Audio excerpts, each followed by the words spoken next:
असतो मा षड्गमय तमसो मा ज्योतिर्गमय मृत्युर्मा अमृतम गमय। ओम शांति शांति शांति। अस्मद् गुरु समारंभां नाथयामून मध्यमां लक्ष्मी वल्लभ पर्यंतां वंदे गुरु परंपरा। ऑडियो बुक लेजेंड में आप सौનું સ્વાગત છે। હું રાકેશ શાસ્ત્રી। આજે આ ઓડિયો બુક લેજેન્ડમાં સ્વામિનારાયણ સંપ્રદાયમાં નિત્ય સંધ્યા સમયે ગવાતી રામકૃષ્ણ ગોવિંદની ધૂનના સ્થાન પર નવી કપોળ કલ્પિત ધૂન બનાવનારાને ઉત્તર આ ઓડિયો બુક લઈને તમારી સન્મુખ ઉપસ્થિત થયો છું। તો બધા જ શ્રોતાગણો ધ્યાનપૂર્વક આ ઓડિયો બુકને શ્રવણ કરે। ઉદ્ધવ સંપ્રદાયના નાના મોટા દરેક મંદિરોમાં નિત્ય સાયંકાળે ભગવાનની આરતી થયા બાદ રામકૃષ્ણ ગોવિંદની ધૂન બોલાય છે। આ ધૂનની શરૂઆત ભગવાન સ્વામિનારાયણે પોતે કરેલી હતી એવું હરિચરિત્રામૃત સાગર ટીજાપુરના 37મા તરંગના 36 થી 37મી ચોપાઈની અંદર લખેલું છે। આધારાનંદ સ્વામી કહે છે કે જ્યારે ભગવાન શ્રી હરિ માંગરોળપુર પધાર્યા ત્યારે રાજાએ ભગવાન શ્રી હરિનું ભવ્ય સ્વાગત કર્યું। યથોચિત ઉતારો આપ્યા બાદ રાત્રિએ ભગવાન શ્રી હરિ ભોજન આદિથી પરવારી પોઢી ગયા અને સવારે બ્રહ્મ મુહૂર્તમાં સંતો હરિભક્તો ઉઠ્યા અને રામકૃષ્ણ ગોવિંદ જય જય ગોવિંદ, હરે રામ ગોવિંદ જય જય ગોવિંદ, નારાયણ હરે આવા સુખરૂપ નામોને વારંવાર બોલીને ભારે ભાવ ભરી ભગવાનના નામોની ઘણી ધૂન કરી। ત્યારબાદ હરિચરિત્રામૃત સાગર પૂર 3 57મા તરંગના 39 થી 42મા શ્લોકની અંદર આધારાનંદ સ્વામી લખી રહ્યા છે, તથા એક વખત ભગવાન સરદાર પધાર્યા અને એક દિવસ સભા કરીને બેઠા હતા ત્યારે સંધ્યાનો સમય થયો એટલે સંતોએ ગોડી રાગમાં કીર્તનો ગાયા। તે પછી આરતી પ્રગટાવી ત્યારે મૃદંગ અને નગારા વાગવા લાગ્યા। સંતો આરતી બોલતા હતા। આરતી પછી સ્વામિનારાયણ નામની ધૂન લગાવી રામકૃષ્ણ ગોવિંદ આવી ધૂન પણ કરી ત્યારે નારાયણ મુનિ શ્રી હરિ તાળીઓ પાડતા હતા। આ ઉપરાંત હરિચરિત્રામૃત સાગર ચતુર્થપુર 103ના તરંગ 16ની અંદર સ્વામી કહે છે, તે પછી શ્રી હરિ પોતે ભગવાનના નિષ્પાપ નામ રામકૃષ્ણ ગોવિંદ હરે આવા શબ્દ બોલી નારાયણ ધૂન કરવા લાગ્યા। આવી રીતના હરિચરિત્રામૃત સાગરની અંદર આ ધૂન ક્યારે બોલાય તેનો ઉલ્લેખ કરવામાં આવેલો છે। વૃદ્ધોની પરંપરા એવું કહે છે કે રામકૃષ્ણ ગોવિંદની ધૂન રામાનંદ સ્વામીના વખતથી બોલવામાં આવે છે ને એ ભગવાન સ્વામિનારાયણે પરંપરાની અંદર એ ધૂન અપનાવી હતી ને અધ્યાપી ઉદ્ધવ સંપ્રદાયના નાના મોટા દરેક મંદિરોની અંદર આ ધૂન ગવાય છે। ભગવાન સ્વામિનારાયણ પોતે મધ્યના 35મા વચનામૃતમાં કહે છે અને વળી પરોક્ષ જે શ્રી કૃષ્ણ રામચંદ્રાદિક ભગવાનના અવતાર તેમના જે ચરિત્ર તે જ્યાં જ્યાં કહ્યા હોય તેને પણ સાંભળવા અને ગાવવા। મધ્યના 35મા વચનામૃતમાં ભગવાન સ્પષ્ટ રૂપે કહે છે કે રામકૃષ્ણાદિક અવતારના ચરિત્રો જે છે તે પણ ગાવા અને સાંભળવા। પણ કેટલાક સમયથી ઉદ્ધવ સંપ્રદાયથી બહિર્મુખ થયેલા લોકો પોતાના મંદિરોની અંદર રામકૃષ્ણાદિક ગોવિંદની ધૂન બોલતા નથી। એ લોકોના મંદિરોમાં પહેલા ધૂન બોલાતી હતી, અત્યારે કેટલાક સમયથી તે લોકોના મંદિરોની અંદર આ ધૂન બોલાતી નથી ને તેનું જ અનુકરણ કરીને ઉદ્ધવ સંપ્રદાયના કેટલાક મંદિરોની અંદર, કેટલાક પ્રાઇવેટ મંદિરોની અંદર જેઓનું મન પૂરેપૂરું અક્ષર પુરુષોત્તમની ઉપાસનાથી અને રહેણી કહેણીથી રંગાયેલું છે, જેઓ આ ઉદ્ધવ સંપ્રદાયની અંદર રહ્યા છે અને તેઓનું મન અક્ષર પુરુષોત્તમ સાથે જોડાયેલું છે, એવા કેટલાક ધૂર્ત લોકો, અજ્ઞાની લોકો,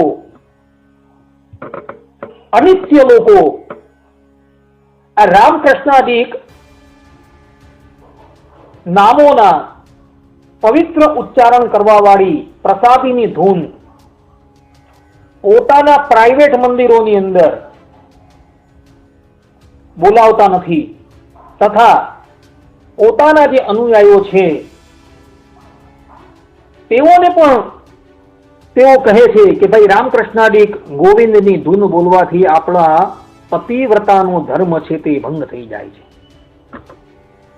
ભગવાન સ્વામિનારાયણે એવો વચનામૃતનું પ્રમાણ આપતા કહે છે કે જેવી રીતના પતિવ્રતા સ્ત્રી હોય તેને પોતાના પતિના જ ગુણગાન ગાવાનું યોગ્ય લાગે, બીજાના ગુણગાન તેને રૂચે નહીં, તેવી જ રીતના આપણે પણ ભગવાન સ્વામિનારાયણને પતિ ભાવે ભજીએ છીએ, તો આપણાથી પણ રામકૃષ્ણાદિક અવતારોના ચરિત્ર ગવાય પણ નહીં, સંભળાય પણ નહીં અને તેની ધૂન બોલાય પણ નહીં. આવું તેઓ વચનામૃતના પ્રમાણો આપીને કહે છે. પણ આ જે વિમુખ લોકો છે એ લોકોને ખબર નથી કે રામકૃષ્ણ ગોવિંદની ધૂનની અંદર જેટલા પણ નામો આવે છે એ બધા જ નામો જે પ્રમાણે રામકૃષ્ણાદિક અવતારોને લાગુ પડે છે તેવી જ રીતના એ નામોથી ભગવાન સ્વામિનારાયણને પણ સત્સંગી જીવન આદિ ગ્રંથોની અંદર કહેવાયા છે. સત્સંગી જીવન છે, હરિચરિત્રમ છે, આદિક ગ્રંથોની અંદર તે નામથી ભગવાન સ્વામિનારાયણને જ કહેવાયા છે. સત્સંગી જીવન તૃતીય પ્રકરણ 55મો અધ્યાય, આ અધ્યાયની અંદર 108 નામથી નંદ સંતોએ ભગવાન શ્રી હરિની સ્તુતિ કરેલી છે. એ સ્તુતિની અંદર રામકૃષ્ણ ગોવિંદની ધૂનની અંદર આવતા જે પણ કોઈ શબ્દો છે એ શબ્દો દ્વારા ભગવાન શ્રી હરિનું જ ત્યાં પ્રતિપાદન કરવામાં આવેલું છે. આ ઉપરાંત હરિચરિત્રમની અંદર પ્રથમ પરિચ્છેદની અંદર 25મા અધ્યાયની અંદર જેતલપુરના યજ્ઞનું વર્ણન છે. એ યજ્ઞની અંદર પણ યજ્ઞ નારાયણ સ્વયં પ્રગટ થઈને ભગવાનના દિવ્ય નામોથી ભગવાન શ્રી હરિની સ્તુતિ કરે છે. ને એની અંદર પણ જે નામો આવે છે, નારાયણ નામ છે, ગોવિંદ નામ છે, આદિક નામોથી ભગવાન સ્વામિનારાયણને જ કહ્યા છે ત્યાં. તો રામકૃષ્ણાદિક નામો દ્વારા આ બંને ગ્રંથોની અંદર ભગવાન સ્વામિનારાયણનું સ્તવન કરવામાં આવેલું છે. રામકૃષ્ણ ગોવિંદની ધૂનની અંદર આવતો જે પ્રથમ રામ શબ્દ છે એ રામ શબ્દ જેવી રીતના રઘુનંદન રામને લાગે છે તેવી જ રીતના એ રામ શબ્દથી ભગવાન સ્વામિનારાયણ પણ કહેવાયા છે. દ્રષ્ટાંત તરીકે ચેષ્ટાના પદની અંદર 8મું પદ, લુહીને સારંગ પાણી કોરા ખેસનેરી. અહીં સારંગ પાણી શબ્દો આવેલો છે.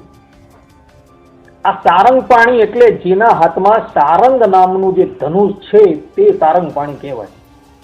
હવે ભગવાન સ્વામિનારાયણના હાથમાં તો સારંગ નામનું ધનુષ હતું નહીં. સારંગ નામનું ધનુષ તો રઘુનાથજીના હાથમાં હતું. પણ અહીં પ્રેમાનંદ સ્વામી રામકૃષ્ણાદિક અવતાર સાથે શ્રી હરિની અભિન્નતા બતાવવા માટે અહીં સારંગ પાણી શબ્દ યોજે છે. એટલે સારંગ પાણી તરીકે તે જગ્યાએ ભગવાન સ્વામિનારાયણ અર્થાત કે જે પ્રમાણે રામને સારંગ પાણી તરીકે કહેવાયા હતા તેવી જ રીતના અહીં ચેષ્ટાના પદની અંદર પણ સારંગ પાણી તરીકે ભગવાન શ્રી હરિને જ કહેવાયા છે. આ ઉપરાંત સત્સંગી જીવન પ્રથમ પ્રકરણ 42મો અધ્યાય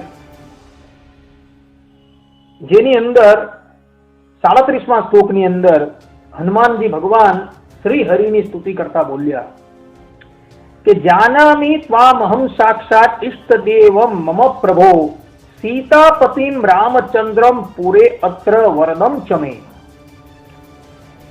વનની અંદર હનુમાનજી મહારાજ ભગવાન સ્વામિનારાયણની સ્તુતિ કરતા બોલ્યા કે હે પ્રભુ, આપને મારા ઈષ્ટદેવ સીતાપતિ શ્રી રામચંદ્રજી જાણું છું અને આ પુરમાં અર્થાત કે અયોધ્યામાં ચિરંજીવીપણાનો વર આપનારા પણ આપ જ છો એમ નિશ્ચિતથી હું જાણું છું. અહીં હનુમાનજી મહારાજે રામ તરીકે ભગવાન સ્વામિનારાયણનો ઉલ્લેખ કરેલો છે. એટલે કે પોતાની સામું જે હરિકૃષ્ણ મહારાજ બેઠેલા છે તેને જ તેઓએ રામ તરીકે કહ્યા છે. ત્યારબાદ રામકૃષ્ણ ગોવિંદની અંદર કૃષ્ણ શબ્દ આવે છે. કર્તતિ ઇતિ કૃષ્ણ, જે લોકોના મનને પોતા તરફ આકર્ષિત કરે તેને કૃષ્ણ કહેવાય. આ કૃષ્ણ નામની વ્યાખ્યા છે. આ કૃષ્ણ તરીકે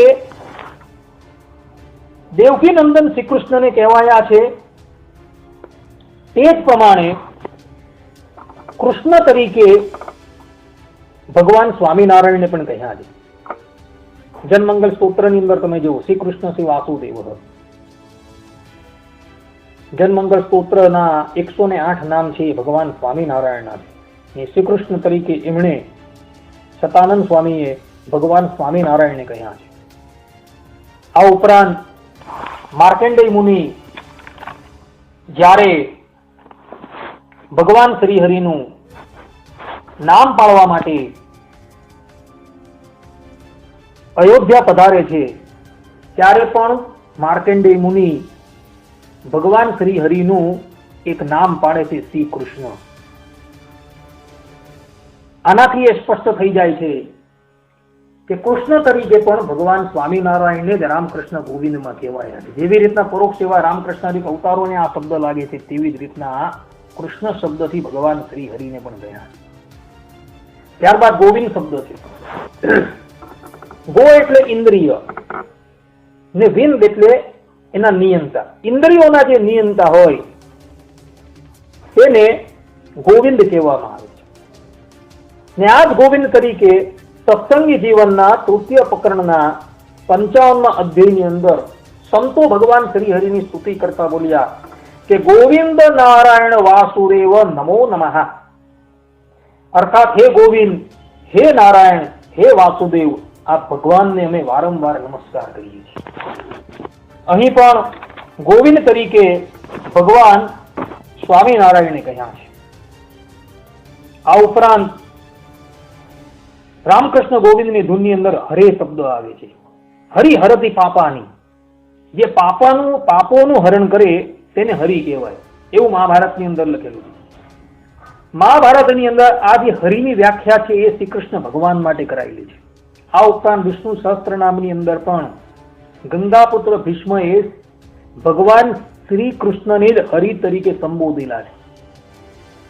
અને આ જ હરિ શબ્દ ભગવાન સ્વામિનારાયણને પણ લાગે છે. માર્કંડેય મુનિએ ભગવાન સ્વામિનારાયણનું એક નામ હરિ પાડેલું છે. અર્થાત કે આ પોતાના દર્શન માત્રથી લોકોના મનને પોતા તરફ આકર્ષિત કરશે એટલે એને હરિ કહેવાશે. આ ઉપરાંત સત્સંગી જીવન પ્રકરણ 3 55મા અધ્યાયની અંદર 18મા શ્લોકની અંદર સંતો સ્તુતિ કરતા બોલ્યા, હરે મુકુંદાદ્ય નમો નમસ્તે, અર્થાત હે હરે, હે મુકુંદ, હે આદ્ય, આપ ભગવાનને અમે વારંવાર નમસ્કાર કરીએ છીએ. અહીં હરિ તરીકે જે રીતના પરોક્ષ સેવા શ્રી કૃષ્ણ ભગવાનને કહેવાયા છે, તેવી જ રીતના હરિ તરીકે ભગવાન સ્વામિનારાયણને પણ કહ્યા છે. ત્યારબાદ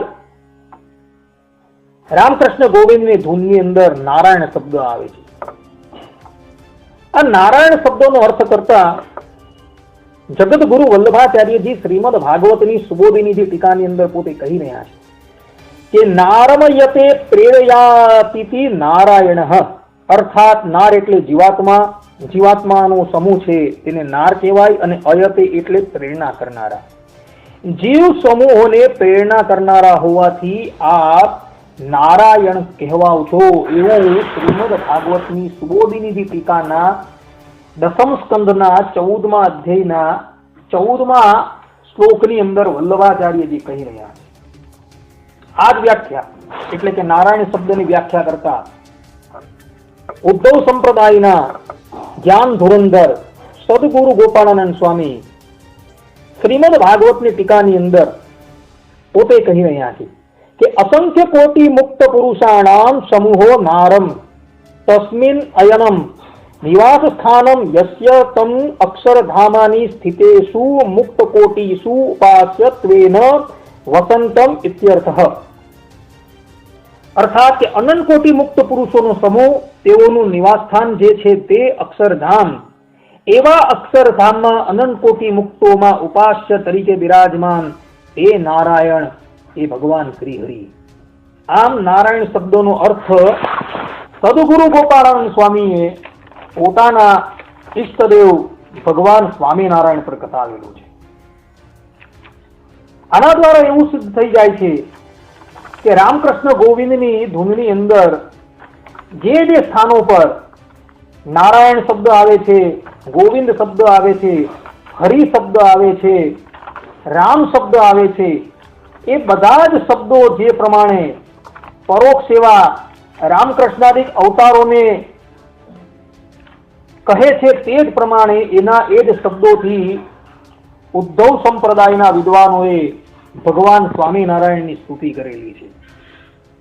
એ જ પ્રમાણે દેવ શબ્દ આવે છે રામકૃષ્ણ ગોવિંદની ધૂનની અંદર, તો એ દેવ શબ્દ વિષ્ણુ સહસ્ત્ર નામની અંદર 377મા નામની અંદર ભગવાન શ્રી કૃષ્ણ માટે વપરાયો છે. અર્થાત કે દેવ શબ્દ તરીકે ગંગાપુત્ર ભીષ્મજીએ શ્રી કૃષ્ણ ભગવાનને કહ્યા છે. અને આ જ દેવ શબ્દથી સત્સંગી જીવન તૃતીય પ્રકરણ 55મા અધ્યાયના 25મા શ્લોકની અંદર નંદ સંતો સ્તુતિ કરતા ભગવાન શ્રી હરિને કહે છે કે દેવ જ્ઞાન પ્રદા ગોચર ભગવાન નમો નમસ્તુ.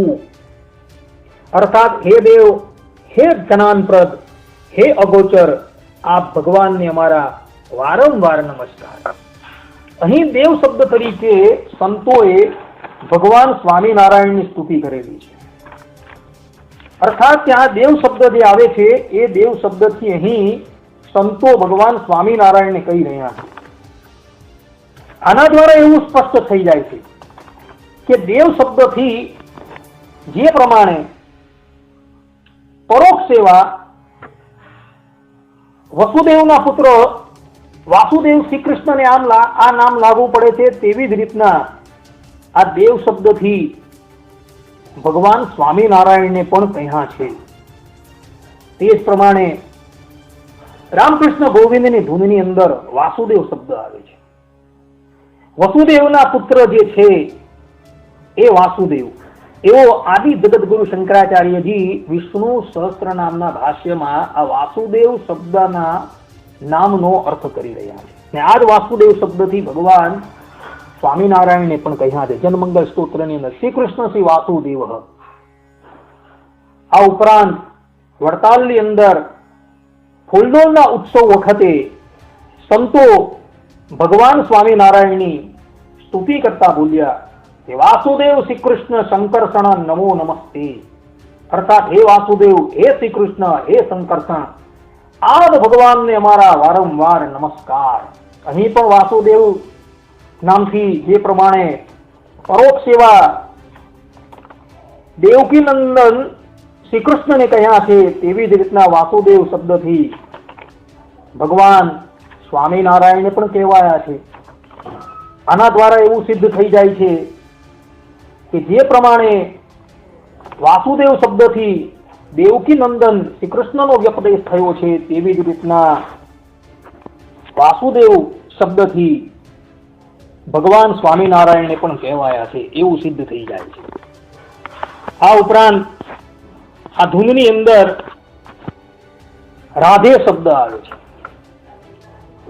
રાધે એટલે કે રાધાજી, વૃષભાવનુની જે દીકરી કહેવાય એને રાધા કહેવાય.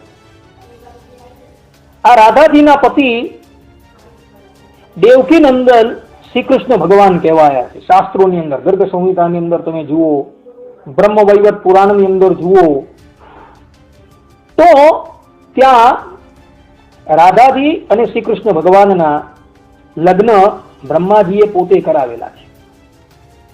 એટલે શિક્ષાપત્રીની અંદર ભગવાન સ્વામિનારાયણ કહે છે કે ભગવત મંદિરમ સર્વૈહિ સાયં ગંતવ્યમ અન્વહમ નામ સંકીર્તનમ કાર્યમ તત્રોચ્ચ રાધિકાપતે. કે રાધિકાપતિ શ્રી કૃષ્ણ ભગવાનનું ઉચ્ચ સ્વરે કરીને કીર્તન કરવું.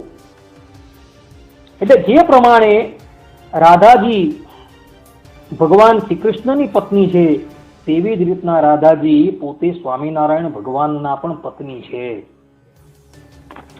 આ વાત હરિવાક્ય સુધા સિંધુ તરંગ 19ની અંદર પોતે સતાનંદ સ્વામી કહી રહ્યા છે કે રાધા રમેશ્વર, કે રાધાજી અને લક્ષ્મીજીના પતિ. એનો અર્થ હરિવાક્ય સુધા સિંધુની સેતુમાલા ટીકાની અંદર રઘુવીરજી મહારાજ પોતે કરી રહ્યા છે કે રાધા લક્ષ્મ્યાદિભિ તત્ર સેવ્યમાનઃ સ્વશક્તિભિ, કે રાધા લક્ષ્મી આદિ પોતાની પત્નીઓ વડે અક્ષરધામમાં સેવાન કરાયા થકાર રત્ન જડિત સિંહાસન પર બિરાજમાન એવા શ્રી કૃષ્ણ અર્થાત કે સ્વામિનારાયણ. આ ઉપરાંત બીજે પણ અર્થાત કે હરિલીલા પ્રદીપની અંદર કે રાધા રમાદિ નિજ શક્તિ નિજ સેવિતાંગ્રિતમ, અર્થાત રાધા રમા આદિ પોતાને પત્નીઓએ સેવા કરાયેલા છે ચરણ કમળ જેમના એવા શ્રી હરિ. અહીં શ્રી હરિને રાધા લક્ષ્મીજીના પતિ બતાવેલા છે. આ ઉપરાંત હરિચરિત્રમની અંદર ગોપીપતિ અર્થાત ગોપીપતિ શબ્દ છે તેનો અર્થ કરતા હરિચરિત્રમ પર તે ટીકા કરનારા કૃષ્ણ પ્રસાદ સુરી, જેમણે તત્વાર્થ બોધિની વ્યાખ્યા કરેલી છે, એની અંદર ગોપીપતિનો અર્થ કરતા તેઓ કહી રહ્યા છે ગોપી વૃષભાનુ નંદિની શ્રી રાધા તસ્યાહ પતિ સ્વામી. અર્થાત ગોપી એટલે વૃષભાનુની પુત્રી શ્રી રાધાના પતિ એવા શ્રી હરિ. આવો શબ્દ લખેલો છે. આ ઉપરાંત પ્રેમાનંદ સ્વામી પણ પોતે કહે છે કે તો રાધા રમાના વર છે રે, અર્થાત કે મારી સામુ જે બિરાજમાન મારા ઈષ્ટદેવ જે છે શ્રી હરિ, તેઓ જ રાધાજી અને રમાજીના અર્થાત લક્ષ્મીજીના પતિ છે. આ દ્વારા એવું સિદ્ધ થઈ જાય છે કે જે પ્રમાણે દેવકી નંદન શ્રી કૃષ્ણ ભગવાન જે છે એ રાધાજીના પતિ છે, તે જ પ્રમાણે ભગવાન સ્વામિનારાયણ પણ રાધાજીના પતિ છે. આવા તો કેટલાય પ્રમાણો સંપ્રદાયના ગ્રંથોની અંદર ઉપલબ્ધ છે. તે પ્રમાણો એવું સિદ્ધ કરે છે કે રાધાજી અને લક્ષ્મીજીના પતિ એ ભગવાન સ્વામિનારાયણ છે. એટલે તેઓ વચ્ચે અખંડ દાંપત્ય સંબંધ છે. તો અહીં સંશય થાય કે કૃષ્ણ અવતારની અંદર તો રાધાજી ભગવાન શ્રી હરિની સાથે હતા, તો સ્વામિનારાયણ અવતારની અંદર તેઓ કેમ નથી? તો આનો ઉત્તર આપતા ભગવાન સ્વામિનારાયણ શિક્ષાપત્રીની અંદર પોતે કહી રહ્યા છે કે એતે રાધા દયો ભક્તા સત્ય સુહુ પાર્શ્વતઃ ક્વચિત ક્વચિત તદ અંગે અતિ સ્નેહાત તુ જ્ઞેય સદૈકલહ. અર્થાત અને જે રાધાદિક ભક્ત કે જે તે ક્યારેક તો તે શ્રી કૃષ્ણ ભગવાનને પડખે હોય છે અને ક્યારેક તો અતિ સ્નેહ કરીને શ્રી કૃષ્ણ ભગવાનના અંગને વિશે રહે છે. ત્યારે તો તે શ્રી કૃષ્ણ ભગવાન એકલા જ હોય એમ જાણવા. અર્થાત કે કૃષ્ણ અવતારની અંદર એ રાધાજી શ્રી કૃષ્ણ ભગવાનની સાથે હતા અને દ્રષ્ટિગોચર થતા હતા, જ્યારે સ્વામિનારાયણ અવતારની અંદર એ જ તેઓના અંગની અંદર લીન હતા. અધિકારિક ભક્તોને ભગવાન સ્વામિનારાયણે માંગરોળની અંદર એ બધાના દર્શન કરાવેલા પણ છે. તો આના દ્વારા એવું સિદ્ધ થઈ જાય છે કે રાધા લક્ષ્મી એ ભગવાન સ્વામિનારાયણની પત્ની છે, અને એને લઈને અહીં રામકૃષ્ણ ગોવિંદની અંદર રાધાજીનું નામ આવેલું છે. ત્યારબાદ રામકૃષ્ણ ગોવિંદની ધૂનની અંદર વૃંદાવન ચંદ્ર શબ્દ આવે છે. આ વૃંદાવન ચંદ્રનો અર્થ કરતા ભગવાન શંકર નારદજી પ્રત્યે નારદ પુરાણમાં યુગલ સહસ્ત્ર નામ સ્તોત્રમાં પોતે કહી રહ્યા છે કે વૃંદવન વિકાસન, અર્થાત વૃંદાવનને પ્રકાશિત કરનારા હોવાથી ભગવાન શ્રી કૃષ્ણ વૃંદાવન ચંદ્ર કહેવાય છે. અને આ જ નામથી ભગવાન સ્વામિનારાયણને પણ કહ્યા છે. સર્વમંગળ સૂત્રના 11મા શ્લોકના 34મા નામની અંદર કે વૃંદાવનેન્દુ વરદો મુનિસંગ હિતાવહ, અર્થાત વૃંદાવનેન્દુ આ નામની વ્યાખ્યા કરતા રઘુવીરજી મહારાજ કહી રહ્યા છે કે વૃંદાવનમાં ઇન્દુ ચંદ્રમાની પેઠે ત્યાંના સકલ જનોને આહલાદ આપનારા માટે જ ત્યાં આવી રહેલા સ્વ ઉપાસના સપ્ત ધર્માદિકના પણ સંકટના નિવારણ કરનારા જે છે એ વૃંદાવનેન્દુ, અર્થાત કે વૃંદાવનેન્દુ તરીકે ભગવાન સ્વામિનારાયણને જ અહીં ગયા છે. આ ઉપરાંત બીજા પણ જે રામકૃષ્ણ ગોવિંદની અંદર જે નામો આવી રહ્યા છે, માધવ શબ્દ, માધવ નામની વ્યાખ્યા વિષ્ણુ સહસ્ત્ર નામની અંદર પરાશર ભટ્ટાચાર્ય રામાનુજાચાર્યના શિષ્ય પોતે કરી રહ્યા છે. તેમાં કહે છે કે મા એટલે લક્ષ્મીજીને, ધવ એટલે એના પતિ. લક્ષ્મીજીના પતિ જે છે એને માધવ કહેવામાં આવે છે. ને આ માધવ તરીકે પણ ભગવાન સ્વામિનારાયણને પણ કહ્યા છે. આ ભગવાન સ્વામિનારાયણને સત્સંગી જીવનના તૃતીય પ્રકરણમાં 55મા અધ્યાયની અંદર માધવ તરીકે ભગવાન શ્રી હરિનો પણ સંબોધન કરવામાં આવેલો છે. આના દ્વારા એવું સિદ્ધ થઈ જાય છે કે માધવ તરીકે પણ ભગવાન સ્વામિનારાયણને કહ્યા છે. આ ઉપરાંત આનંદકંડ શબ્દ આવે છે, મુકુંદ શબ્દ આવે છે. આનંદકંદ અને મુકુંદ તરીકે ભગવાન શ્રી કૃષ્ણને જે પ્રમાણે કહ્યા છે તે જ પ્રમાણે ભગવાન સ્વામિનારાયણને પણ સત્સંગી જીવન તૃતીય પ્રકરણ 25મા અધ્યાયની અંદર હરે મુકુંદાદ્ય નમો નમસ્તે એ તરીકે મુકુંદ શબ્દ તરીકે પણ ભગવાન સ્વામિનારાયણને કહ્યા છે. તે જ પ્રમાણે સત્સંગી જીવન તૃતીય પ્રકરણ 25મા અધ્યાયના 19મા શ્લોકની અંદર આનંદકંદાચ્યુત તે નમો નમસ્તુ, અર્થાત હે આનંદકંદ, હે અચ્યુત, તમે ભગવાનને અમે વારંવાર નમસ્કાર કરીએ છીએ, એવું સત્સંગી જીવનના તૃતીય પ્રકરણના 25મા અધ્યાયના 19મા શ્લોકની અંદર નંદ સંતો સ્તુતિ કરતા બોલે છે. એટલે આનંદકંદ તરીકે, મુકુંદ તરીકે પણ અને માધવ તરીકે પણ ભગવાન સ્વામિનારાયણને જ કહ્યા. જે પ્રમાણે રામકૃષ્ણ અવતારોને આ નામથી કહેવામાં આવેલા છે, તેવી જ રીતના આ નામથી ભગવાન સ્વામિનારાયણને પણ સંતોએ કહ્યા છે. આના દ્વારા એવું સ્પષ્ટ થઈ જાય છે કે જેવી રીતના રામકૃષ્ણ ગોવિંદની ધૂન એ પરોક્ષ સેવા શ્રી કૃષ્ણ તથા રામને લાવવું પડે છે, તેવી જ રીતના એ જ નામોથી ભગવાન સ્વામિનારાયણને પણ સત્સંગી જીવનના તૃતીય પ્રકરણના 55મા અધ્યાયમાં 25મા શ્લોકમાં હરિચરિત્રમની અંદર આ બધા જ નામોથી સંતોએ ભગવાન સ્વામિનારાયણને કહ્યા છે.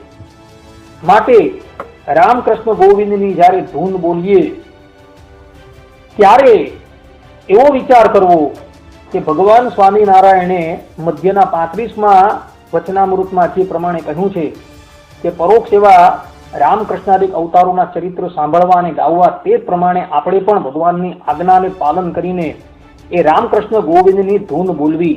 ત્યારે એવો વિચાર ન કરવો કે ભાઈ આ ધૂન બોલવાથી આપણો પતિવ્રતાનો ધર્મ ભંગ થઈ જશે. જે વ્યક્તિને પતિવ્રતાનો ધર્મ ભંગ થઈ જતો હોય એવો સંશય થાય તે લોકોએ એવો વિચાર કરવો કે આ રામકૃષ્ણ ગોવિંદની ધૂન દ્વારા હું મારા ભગવાન સ્વામિનારાયણનું સ્તવન કરી રહ્યો છું. જે પ્રમાણે મારા નંદ સંતો સત્સંગી જીવનના તૃતીય પ્રકરણના 25મા અધ્યાયમાં, તૃતીય પ્રકરણના 55મા અધ્યાયમાં હરિચરિત્રમની અંદર પ્રથમ પરિચ્છેદની અંદર જે પ્રમાણે ભગવાન શ્રી હરિની આ નામો દ્વારા સ્તુતિ કરવામાં આવેલી છે, તે જ પ્રમાણે હું ભગવાનનું સ્તવન કરું છું. તો ક્યારેય પણ પતિવ્રતાનો ધર્મ ભંગ ન થાય. માટે ભક્તો, ભગવાન સ્વામિનારાયણે તથા નંદ સંતોએ પ્રતિપાદન કરેલી આ રામકૃષ્ણ ગોવિંદની ધૂન તમે પ્રેમપૂર્વક ગાજો. કારણ કે એ ધૂન જે છે એ પ્રસાદીની ધૂન છે. માટે એ ગાવાથી આપણે હૃદયની અંદર અતિશય શાંતિ વળે છે. હવે બીજી એક વાત કહી દઉં.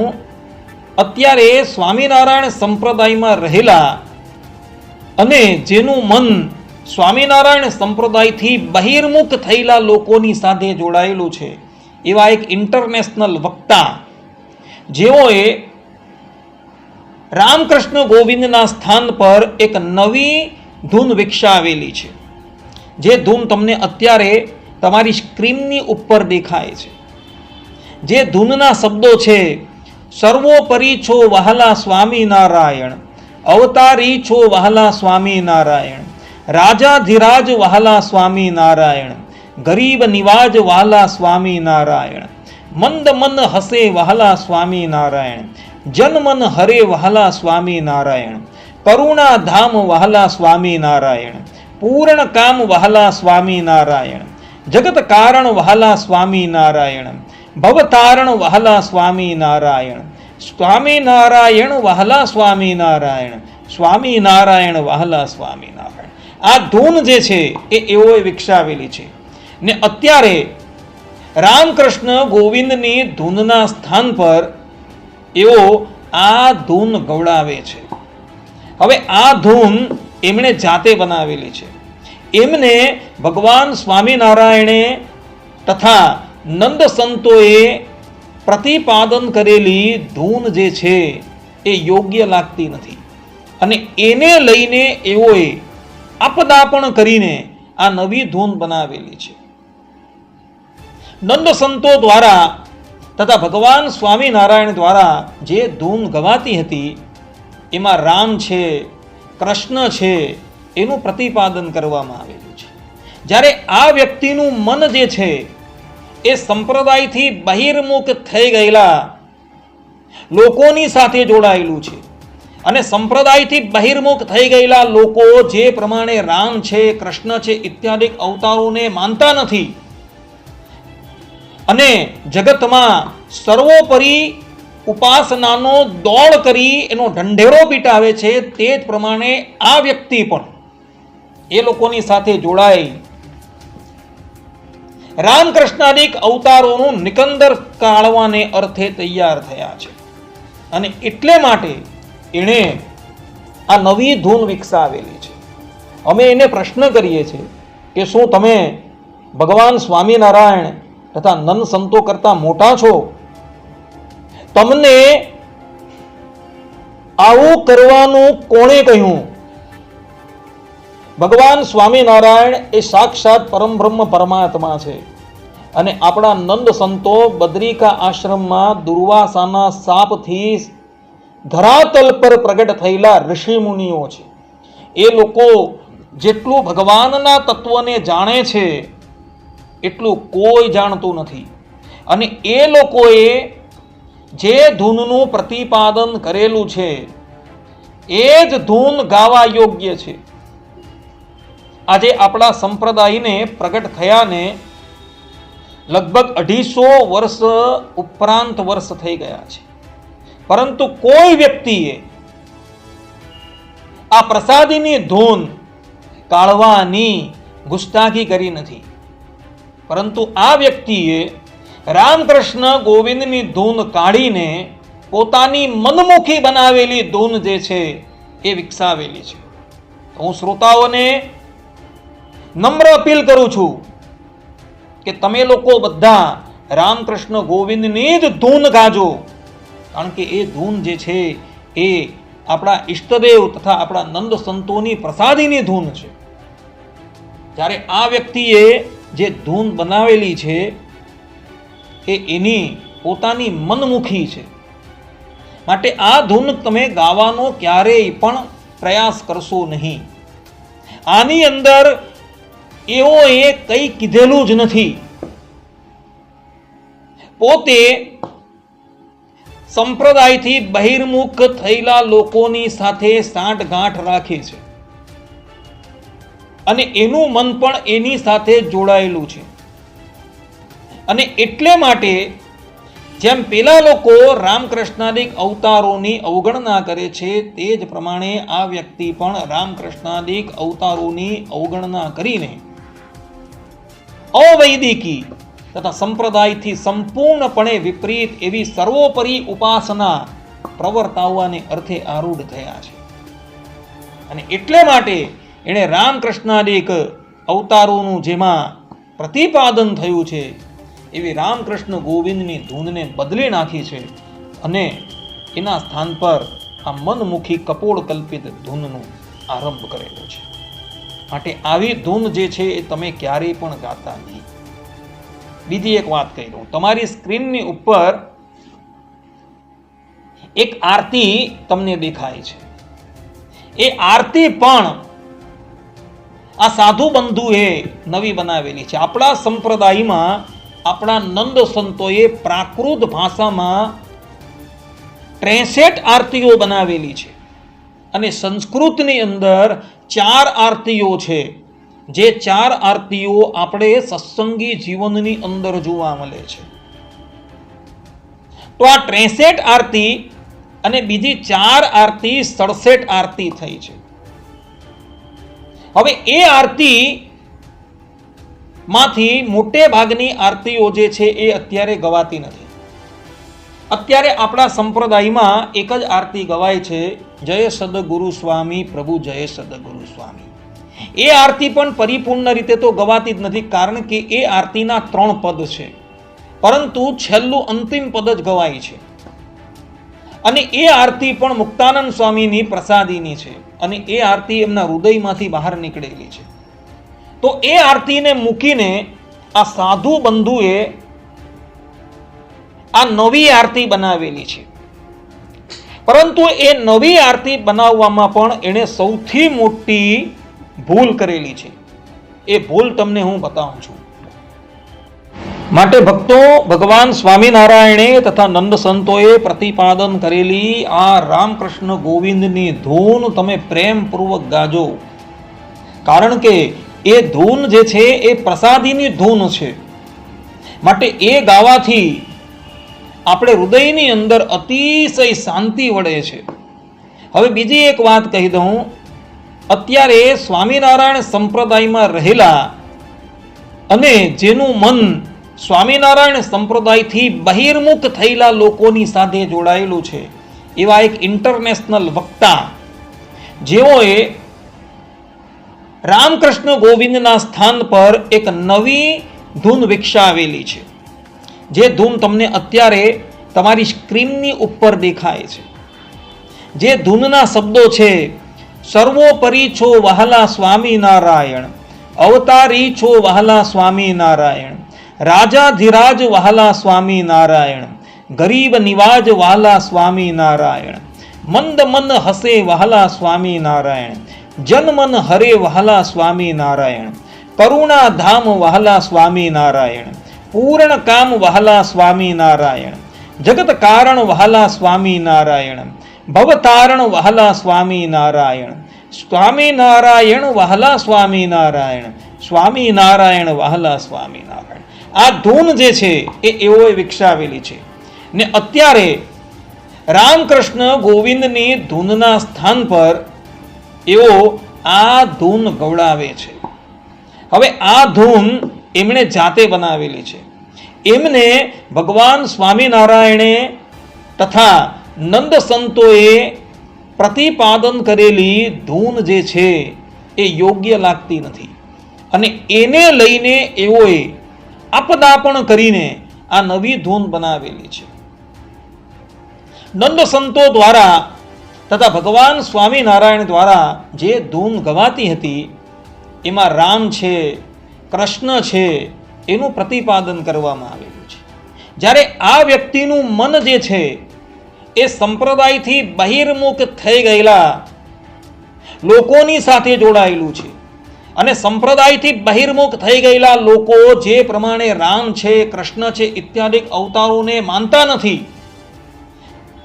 અને જગતમાં સર્વોપરી ઉપાસનાનો દોડ કરી એનો ઢંઢેરો પીટાવે છે, તે જ પ્રમાણે આ વ્યક્તિ પણ એ લોકોની સાથે જોડાઈ રામકૃષ્ણાદિક અવતારોનું નિકંદર કાઢવાને અર્થે તૈયાર થયા છે. અને એટલે માટે એણે આ નવી ધૂન વિકસાવેલી છે. અમે એને પ્રશ્ન કરીએ છીએ કે શું તમે ભગવાન સ્વામિનારાયણ તથા નંદ સંતો કરતા મોટા છો? તમને આવું કરવાનું કોણે કહ્યું? ભગવાન સ્વામિનારાયણ એ સાક્ષાત પરમબ્રહ્મ પરમાત્મા છે અને આપણા નંદ સંતો બદ્રિકા આશ્રમમાં દુર્વાસાના શાપથી ધરાતલ પર પ્રગટ થયેલા ઋષિ મુનિઓ છે. એ લોકો જેટલું ભગવાનના તત્વને જાણે છે એટલું કોઈ જાણતું નથી. અને એ લોકોએ જે ધૂનનું પ્રતિપાદન કરેલું છે એ જ ધૂન ગાવા યોગ્ય છે. આજે આપણા સંપ્રદાયને પ્રગટ થયાને લગભગ 250 વર્ષ ઉપરાંત વર્ષ થઈ ગયા છે, પરંતુ કોઈ વ્યક્તિએ આ પ્રસાદીની ધૂન કાઢવાની ગુસ્તાખી કરી નથી. પરંતુ આ વ્યક્તિએ રામકૃષ્ણ ગોવિંદની ધૂન કાઢીને પોતાની મનમુખી બનાવેલી ધૂન જે છે એ વિકસાવેલી છે. હું શ્રોતાઓને નમ્ર અપીલ કરું છું કે તમે લોકો બધા રામકૃષ્ણ ગોવિંદની જ ધૂન ગાજો, કારણ કે એ ધૂન જે છે એ આપણા ઈષ્ટદેવ તથા આપણા નંદ સંતોની પ્રસાદીની ધૂન છે. જ્યારે આ વ્યક્તિએ જે ધૂન બનાવેલી છે એ એની પોતાની મનમુખી છે, માટે આ ધૂન તમે ગાવાનો ક્યારેય પણ પ્રયાસ કરશો નહીં. આની અંદર એઓએ કંઈ કીધેલું જ નથી. પોતે સંપ્રદાયથી બહિર્મુખ થયેલા લોકોની સાથે સાંઠગાંઠ રાખે છે અને એનું મન પણ એની સાથે જોડાયેલું છે. અને એટલે માટે જેમ પેલા લોકો રામકૃષ્ણાદિક અવતારોની અવગણના કરે છે, તે જ પ્રમાણે આ વ્યક્તિ પણ રામકૃષ્ણાદિક અવતારોની અવગણના કરીને અવૈદિકી તથા સંપ્રદાયથી સંપૂર્ણપણે વિપરીત એવી સર્વોપરી ઉપાસના પ્રવર્તાવવાને અર્થે આરૂઢ થયા છે. અને એટલે માટે એણે રામકૃષ્ણાદિક અવતારોનું જેમાં પ્રતિપાદન થયું છે એવી રામકૃષ્ણ ગોવિંદની ધૂનને બદલી નાખી છે અને એના સ્થાન પર આ મનમુખી કપોળ કલ્પિત ધૂનનો આરંભ કરેલો છે. માટે આવી ધૂન જે છે એ તમે ક્યારેય પણ ગાતા નહીં. બીજી એક વાત કહી દઉં, તમારી સ્ક્રીનની ઉપર એક આરતી તમને દેખાય છે. એ આરતી પણ આ સાધુ બંધુએ નવી બનાવેલી છે. આપણા સંપ્રદાયમાં આપણા નંદ સંતોએ પ્રાકૃત ભાષામાં 63 આરતીઓ બનાવેલી છે અને સંસ્કૃતની અંદર 4 આરતીઓ છે. જે 4 આરતીઓ આપણે સત્સંગી જીવનની અંદર જોવા મળે છે. તો આ 63 આરતી અને બીજી 4 આરતી 67 આરતી થઈ છે. હવે એ આરતી માંથી મોટે ભાગની આરતીઓ જે છે એ અત્યારે ગવાતી નથી. અત્યારે આપણા સંપ્રદાયમાં એક જ આરતી ગવાય છે, જય સદગુરુ સ્વામી પ્રભુ જય સદગુરુ સ્વામી. એ આરતી પણ પરિપૂર્ણ રીતે તો ગવાતી જ નથી, કારણ કે એ આરતીના 3 પદ છે, પરંતુ છેલ્લું અંતિમ પદ જ ગવાય છે. અને એ આરતી પણ મુક્તાનંદ સ્વામીની પ્રસાદીની છે અને એ આરતી એમના હૃદયમાંથી બહાર નીકળેલી છે. તો એ આરતીને મૂકીને આ સાધુ બંધુએ આ નવી આરતી બનાવેલી છે. પરંતુ એ નવી આરતી બનાવવામાં પણ એણે સૌથી મોટી ભૂલ કરેલી છે. એ ભૂલ તમને હું બતાવું છું. જો તમારી સ્ક્રીનની ઉપર તમને અત્યારે જે આરતી દેખાય છે એ આરતીનું જે અંતિમ પદ છે એની છેલ્લી કડી છે તેમાં શબ્દ છે શ્રી હરિ સર્વોપરી છો. હવે અહીં વ્યાકરણની સૌથી મોટી ભૂલ થયેલી છે, કારણ કે અહીં જે હરિ શબ્દ લખેલો છે એ હરિ શબ્દમાં આ મહાત્માએ દીર્ઘઈનો પ્રયોગ કરેલો છે, પરંતુ રસ્વઈનો પ્રયોગ કરેલો નથી. હરિ શબ્દ જે છે એ ઇકારાંત પુલ્લિંગ શબ્દ છે અને એની પ્રથમા વિભક્તિ એક વચનનું રૂપ છે હરિહિ રસ્વઈ, અને ત્યારબાદ દ્વિવચનનું રૂપ છે હરિ દીર્ઘઈ, અને બહુવચનનું રૂપ છે હરયઃ. તે જ પ્રમાણે બીજી વિભક્તિ એનું એક વચનનું રૂપ થાય છે હરિમ રસ્વઈ, અને દ્વિવચનનું રૂપ થાય છે હરિ દીર્ઘઈ, અને બહુવચનનું રૂપ થાય છે હરિમ. અને સંબોધનની અંદર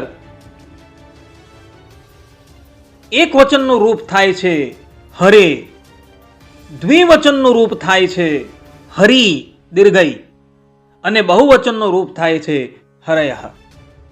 એક વચનના રૂપની અંદર એક વ્યક્તિને સંબોધીને કહેવામાં આવે અને દ્વિવચનના રૂપમાં બે વ્યક્તિને સંબોધન કરીને કહેવામાં આવતું હોય છે. તો અહીં વ્યાકરણના નિયમ પ્રમાણે પણ તમે જુઓ તો આ આરતીની અંદર શ્રી હરિ સર્વોપરી છો, અહીં હરિ શબ્દને દીર્ઘઈ લગાવી આ મહાત્માએ બે ભગવાનનું પ્રતિપાદન કરેલું છે. અને એની અતિવ્યાપ્તિ સંપ્રદાયથી બહિર્મુખ થઈ ગયેલાની અંદર થાય છે, કારણ કે સંપ્રદાયથી બહિર્મુખ થઈ ગયેલા લોકો એક સહજાનંદ સ્વામીને અને બીજા ગુણાતીતાનંદ સ્વામીને ભગવાન માને છે. અને એ બધી જ વાતનું પ્રતિપાદન એ લોકોના અહીંથી જે બ્રહ્મસૂત્રનું ઉલબણ ભાષ્ય પ્રકાશિત થયું છે એમાં જોવા મળે છે. તો આ મહાત્મા પણ એ લોકોના સંગે રંગાઈને અહીં બે ભગવાનનું પ્રતિપાદન કરે છે. હકીકત જોવા જઈએ તો અહીં શ્રી હરિ એને દીર્ઘઈ નહીં પરંતુ રસ્વઈ લાગવી જોઈએ, પરંતુ અહીં એમણે શ્રી હરિ રસ્વઈને બદલે દીર્ઘઈ લગાવી છે. અને એના દ્વારા એઓએ બે ભગવાનનું પ્રતિપાદન કરેલું છે. જ્યારે આરતીની શરૂઆત જે છે એ આરતીની શરૂઆતમાં તો જય જય અવતારી પ્રભુ જય જય અવતારી સ્વામી નારાયણ સમર્થ સહુના હિતકારી એક જ ભગવાનનું પ્રતિપાદન કરેલું છે, અને અંતમાં બે ભગવાનનું પ્રતિપાદન કરેલું છે. હવે આ આરતીની અંદર આ કડી એમણે લખેલી છે કે પછી પ્રિન્ટિંગ મિસ્ટેક થઈ એ તો એ જાણે, પરંતુ આ જે હરિ શબ્દ એમણે જે અહીં લખેલો છે એ વ્યાકરણ પ્રમાણે યોગ્ય નથી. એ સૌથી મોટી ભૂલ છે. અને અગાડી શ્રી શબ્દ લખેલો છે, અને શ્રી શબ્દ દ્વારા એવું પ્રતિપાદન થઈ જાય છે કે આ મહાત્મા પણ યુગલ સ્વરૂપની જ ઉપાસનાને માને છે. જ્યારે એવો જાહેરની અંદર કહી ચૂકેલા છીએ કે અમે તો એક સ્વામિનારાયણના જ ઉપાસક છે, પરંતુ શ્રી હરિ શબ્દ એ બે જણનું સંબોધન કરે છે. શ્રી તરીકે લક્ષ્મીજી અને રાધાજી, અને હરિ તરીકે પરબ્રહ્મ પરમાત્મા શ્રીમદ નારાયણ ભગવાન. અને સ્વામિનારાયણ સંપ્રદાયના પૂર્વાચાર્યોએ પણ શ્રી તરીકે રાધિકાજી લક્ષ્મીજીને જ કહેલા છે. જેમ કે જનમંગલ સ્તોત્રમ પર આચાર્ય શ્રેષ્ઠ રઘુવીરજી મહારાજે ભાવ પ્રબોધી નામની ટીકા લખેલી છે, અને ભાવ પ્રબોધીની ટીકાના પ્રથમ નામ શ્રી કૃષ્ણનો અર્થ કરતા આચાર્ય શ્રેષ્ઠ કહે છે કે શ્રયતે સેવતે ઇતિ શ્રીહિ સર્વકાલમ સર્વભાવેન પરિચર્યા નિરતા રાધિકા તથા યુક્ત કૃષ્ણ શ્રી કૃષ્ણ, અર્થાત કે જે ભજન કરે છે, સેવા કરે છે, તે શ્રી કહેવાય. સર્વકાળે સર્વભાવથી સતત સેવા કરવામાં લીન રહેનારી રાધિકા. આ પ્રમાણે શ્રી શબ્દનો અર્થ આચાર્ય શ્રીએ કરેલો છે. અને કૃષ્ણ શબ્દનો અર્થ કરતા કહે છે જે રાધિકાથી યુક્ત છે તે કૃષ્ણને શ્રી કૃષ્ણ કહેવામાં આવે છે. આ પ્રમાણે આચાર્ય શ્રેષ્ઠે શ્રી શબ્દનો અર્થ પણ પૃથક કરેલો છે અને કૃષ્ણ શબ્દનો અર્થ પણ પૃથક કરેલો છે. તે જ પ્રમાણે અહીંયા મહાત્માએ શ્રી હરિ આ પ્રમાણે શબ્દ યોજી એવું કહેલું છે, અર્થાત કે ગૂઢાર્થની અંદર એવું કહેલું છે કે શ્રી તરીકે રાધિકાજી અને લક્ષ્મીજી છે અને હરિ તરીકે અમારા ઈષ્ટદેવ ભગવાન શ્રી હરિ છે. અને એના દ્વારા એવો એ પણ અહીં યુગલ સ્વરૂપ ઉપાસનાની જ વાત કરેલી છે. એટલે વદતો વ્યાઘાત દોષથી એ પોતે જ દૂષિત થઈ જાય છે. કારણ કે એવો જાહેરની અંદર એવું બોલી ચૂકેલા છીએ કે અમે તો કેવલ એક જ કંઠી ધારણ કરીએ છીએ, કારણ કે અમારી તો એક ભગવાન સ્વામિનારાયણની ઉપાસના છે. પરંતુ અહીં શ્રી હરિ શબ્દ યોજીને એ મહાત્માએ આળકત રીતે એવું સ્વીકારી લીધેલું છે કે અમે યુગલ સ્વરૂપની ઉપાસના કરીએ છીએ. અને આ પ્રમાણે લખી એવો પોતે જ પોતાના વચનની ઉપર કુઠારા ઘાટ કરે છે. ભાઈ, સ્વામિનારાયણ સંપ્રદાયની જે આરતી છે તથા એની જે ધૂન છે એ પ્રાચીન પરંપરામાંથી જે ચાલી આવે છે એ તો એની એ જ રહેવાની છે. તમારા જેવા કેટલાય લોકો એનો બદલાવ કરે એનાથી કાંઈ વળવાનું નથી. ઉલટીકા તમે આ પ્રમાણેની રીતભાતનો બદલાવ કરીને પોતાની દુર્ગતિ પોતે સ્વીકારવા તૈયાર થઈ ગયા છો. આ સંબંધમાં શાસ્ત્રોકારોએ ઘણું બધું લખેલું છે. જેમ કે મહાભારતના શાંતિ પર્વમાં ગંગાપુત્ર ભીષ્મ કહે છે કે શ્રુતિ સ્મૃતિ ઉદિતમ ધર્મમ યો અન્યથા પ્રતિપદ્યતે સ તામસ ગતિમ યાતિ નરકમ ચાવ ગાહતે. અર્થાત કે શ્રુતિ અને સ્મૃતિમાં જે રીતે ધર્મો કહેલા છે તેને છોડીને જે મનમાની રીતે તેનો અર્થ કરે છે અથવા બદલાવ કરે છે તે વ્યક્તિ તામસ ગતિને પામે છે, અર્થાત કે નરકમાં પડે છે. પદ્મપુરાણમાં મહર્ષિ પુલસ્ત કહે છે અશ્રુતમ શ્રાવયેન્નૈવ શ્રુતમ નૈવ ચ નાશયેત યો હન્યથા કરોત્યર્થમ સ પાપી નરકમ વ્રજેત. અર્થાત કે જે શાસ્ત્રોમાં ન હોય તે ઉમેરવું નહીં અને જે શાસ્ત્રોમાં હોય તે નાશ કરવો નહીં. જે વ્યક્તિ અર્થને ઉલટાવી રજૂ કરે છે તે પાપી નરકને પામે છે. સ્કંદ પુરાણમાં કાર્તિક સ્વામી સાવરણી મનુને કહે છે કે ઈશ્વર વચનમ યસ્તુ સ્વબુદ્ધયા પરિવર્તયેત સ બ્રહ્મહત્યયા તુલ્યમ પાપમ પ્રાપ્નોતિ માનવઃ. અર્થાત કે જે મનુષ્ય ઈશ્વરની વાણીમાં પોતાની બુદ્ધિથી ફેરફાર કરે છે તે બ્રહ્મહત્યાની સમાન પાપ પ્રાપ્તિ કરે છે. જે લોકો આરતીની અંદર બદલાવ કરે છે, આરતીની અંદર જે રહેલા શબ્દો છે એને કાઢીને નવા શબ્દો નાખે છે, જે કીર્તનોની અંદર મૂળ શબ્દો છે એને કાઢીને એમાં ફેરફાર કરે છે, તો એ લોકો કઈ ગતિને પામે છે? તો અહીં લખેલું છે કે એ લોકો બ્રહ્મ હત્યાના પાપથી લિપ્ત થાય છે. અને અધ્યાયથી કહેલું છે કે આવા મનુષ્ય જે છે એ ઘોર નરકની અંદર જાય છે. નારદ પંચરાત્રની અંદર દેવર્ષિ નારદ કહે છે કે મંત્રાર્ચન વિધિમ ત્યક્ત્વા યહ કરોતિ સ્વેચ્છયા ન તસ્ય પૂજા ફલમ કિંચિત દોષ એવ પ્રજાયતે. અર્થાત કે જે શાસ્ત્રોક્ત વિધિ છોડીને મંત્ર આરતી કે પૂજા મનમાની રીતે કરે છે તેને કોઈ પુણ્ય ફળ મળતું નથી, પરંતુ માત્ર દોષ જ ઉત્પન્ન થાય છે. જે લોકો શાસ્ત્રોમાં કહેલી રીતને અનુસારે સેવા પૂજા ઇત્યાદિ નથી કરતા અને મનમાની રીતે કરે છે એ બધા જ લોકો દોષથી લિપ્ત થાય છે. એને એની પૂજાનું કોઈ ફળ મળતું નથી. એટલે જે લોકોએ આરતી બદલેલી છે અને બદલેલી આરતી લોકોને ગાવાને અર્થે પ્રેરણા કરે છે ને એવા મૂર્ખાઓ એ આરતી ગાય છે, એ બધા જ લોકો દોષથી યુક્ત થવાના છે તથા એની પૂજાનું કોઈ ફળ મળવાનું નથી એવું દેવર્ષિ નારદ અહીં કહી રહ્યા છે.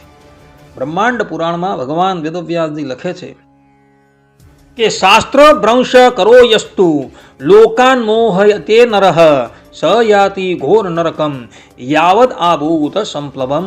અર્થાત કે જે વ્યક્તિ શાસ્ત્રોને ભ્રષ્ટ કરીને લોકોને મોહમાં નાખે છે તે મહાભયંકર નરકમાં જાય છે અને પ્રલય કાળ સુધી ત્યાં રહે છે. જે શાસ્ત્રોની અંદર રહેલા શબ્દોની સાથે ચેડા કરે છે એ બધા જ લોકો ઘોર નરકની અંદર ગતિ કરશે.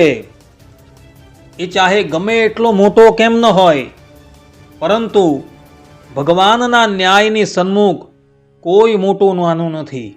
જે લોકો શાસ્ત્રની અંદર ચેડા કરે છે એ બધા જ લોકો ભયંકર નરકની અંદર જશે એવું બ્રહ્માંડ પુરાણની અંદર કહેવામાં આવેલું છે. એટલે જે લોકો શાસ્ત્રોની અંદર બદલાવ કરે છે, પ્રક્ષિપ્ત શબ્દો ઉમેરે છે, જેને લઈને એ શાસ્ત્રોનો અર્થ ગલત થઈ જાય છે, કીર્તનોનો અર્થ ગલત થઈ જાય છે, એ બધા જ લોકો દુર્ગતિ પામવાના છે એવું ભગવાન વેદવ્યાસજી, પુલસ્ત ઋષિ ઇત્યાદિ ઋષિમુનિઓ કહે છે. નારદ પુરાણમાં સંકાદિક ઋષિ કહે છે સ્વકલ્પિતમ સ્તવમ કૃત્વા યો દેવમ ઉપતિષ્ઠતે ન તસ્ય તુષ્યતે દેવઃ દોષમેવ સવિંદતી. અર્થાત કે પોતાની કલ્પનાથી સ્તોત્ર કે આરતી રચી ભગવાનની ઉપાસના કરવાથી ભગવાન પ્રસન્ન થતા નથી, તેને માત્ર દોષ જ પ્રાપ્ત થાય છે. જુઓ અહીં લખેલું છે કે જેઓ પોતાની મનોકલ્પનાથી સ્તોત્ર દ્વારા ભગવાનની સ્તુતિ કરે છે અથવા તો નવી નવી આરતીઓ બનાવી જે લોકો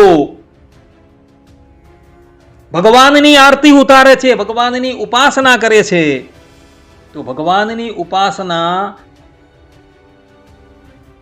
એના એ કાર્યથી માન્ય થતી નથી અને એનાથી ભગવાન પ્રસન્ન થતા નથી. એવા વ્યક્તિઓ કેવલ ને કેવલ દોષ જ પ્રાપ્ત કરે છે. પદ્મપુરાણની અંદર કહેલું છે કે ઋષિભિ પ્રોક્ત મંત્રાસ્તુ સિદ્ધા નાન્યૈ પ્રકીર્તિતા. અર્થાત કે ઋષિઓ દ્વારા કહેલા મંત્રો જ સિદ્ધ હોય છે, બીજાઓ દ્વારા રચાયેલા મંત્રો તેવા સિદ્ધ હોતા નથી. આ પ્રમાણે અહીં સ્પષ્ટ રૂપે એવું કહેલું છે કે ઋષિમુનિઓએ જે મંત્રનો સાક્ષાત્કાર કરેલો છે એ જ મંત્રનો જાપ કરવો અને આપણા પ્રાચીન સંતો જે કરી ગયા છે એ જ આપણે ગ્રહણ કરવાનું છે, બીજું ગ્રહણ નથી કરવાનું. અને છતાં પણ પોતાની મનોકલ્પનાથી જે લોકો નવી નવી વસ્તુઓ, નવી નવી કૃતિઓ બનાવે છે તો એનું એને કોઈ ફળ મળવાનું નથી. કારણ કે ઋષિમુનિઓ હતા એ પરમ તત્વના દર્શન કરી ચૂકેલા હતા અને પછી એ લોકોએ એ બધી વસ્તુ જે છે એ પોતાના ગ્રંથમાં લિપિબદ્ધ કરેલી હતી. ગરુડ પુરાણની અંદર શ્રીમદ નારાયણ ભગવાન કહે છે કે ગ્રંથ દૂષક કર્મેણ યહ લોકાન મોહયેદ નરહ સ યાતિ રૌરવમ ઘોરમ યાવત ચંદ્ર દિવાકરો. અર્થાત કે જે ગ્રંથોમાં દૂષણ કરીને લોકોને ભ્રમિત કરે છે તે ભયંકર રૌરવ નરકમાં જાય છે. ક્યાં લગીન?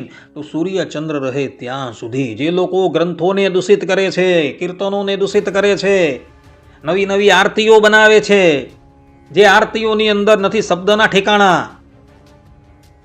કે નથી વાક્યની કોઈ રચના, તો એવા લોકો જે છે એ મૃત્યુ બાદ નરકોના શિરોમણી એવા રૌરવ નરકની અંદર જાય છે અને ત્યાં સૂર્ય ચંદ્ર રહે ત્યાં લગીન એ લોકો યાતના ભોગવે છે.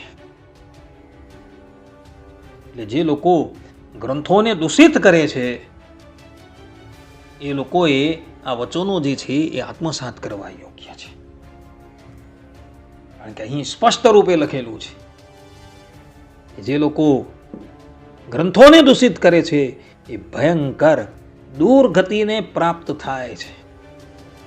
શ્રીમદ નારાયણ ભગવાનની દ્રષ્ટિમાં કોઈ મોટો નથી ને કોઈ નાનો નથી. એ મોટા અને નાના આ લોકની અંદર છીએ, પરંતુ જ્યારે દેહનો પાત થાય છે ત્યારે એણે જે કર્મ કરેલા છે એ અનુસાર જ ભગવાન એને ફળ આપે છે. પછી ત્યાં નાના મોટા નથી જોવાતા. મોટાએ પણ ગલતી કરેલી હોય તો એણે પણ એનું ફળ ભોગવવું પડે, અને નાનાએ કરી હોય તો એણે પણ એનું ફળ ભોગવવું પડશે.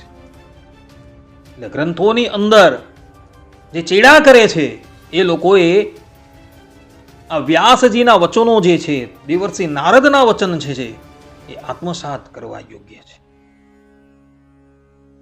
અને પેલી નવી આરતી અને નવી ધૂન બનાવનારા એ પણ આ વચન જે છે એ વાંચવા વિચારવા જરૂરી છે. કારણ કે તમે જે આરતી રચેલી છે, તમે જે ધૂન રચેલી છે, એ ધૂન ગાવાથી કે આરતી ઉતારવાથી કોઈ લાભ નથી. કારણ કે પ્રાચીન પરિપાટીનો ત્યાગ કરીને જે નવું કરે છે એના દ્વારા એને કોઈ પણ ફળની પ્રાપ્તિ થવાની નથી. આ સિદ્ધાંતવાદ ઋષિ મુનિઓએ ગ્રંથોની અંદર લિપિબદ્ધ કરેલી છે. આ પ્રમાણે ભક્તો, એ સાધુ બંધુએ જે આરતી બનાવેલી છે, જે ધૂન બનાવેલી છે, એ સંપૂર્ણપણે આપણા સ્વામિનારાયણ સંપ્રદાયથી વિરુદ્ધ હોવાથી એ ગાવા યોગ્ય નથી થતી. આપણા સંતોએ, આપણા ઈષ્ટદેવે જે રામકૃષ્ણ ગોવિંદની ધૂન ગાય છે અને માન્ય કરી છે તે જ ધૂન આપણે ગાવાની છે. અને જે આરતી આપણે નિત્ય મંદિરની અંદર ગાઈએ છીએ તે જ આરતી આપણે ગાવાની છે. પરંતુ પેલા ઉલબણ મહાત્માએ જે આરતી બનાવેલી છે એ આરતી ક્યારેય પણ ગાવા યોગ્ય નથી. કારણ કે એ આરતીની અંદર બહુ મોટી ભૂલ છે. આટલું કહીને હું આ ઓડિયો બુક લેજન્ડને અહીં પૂર્ણ કરું છું.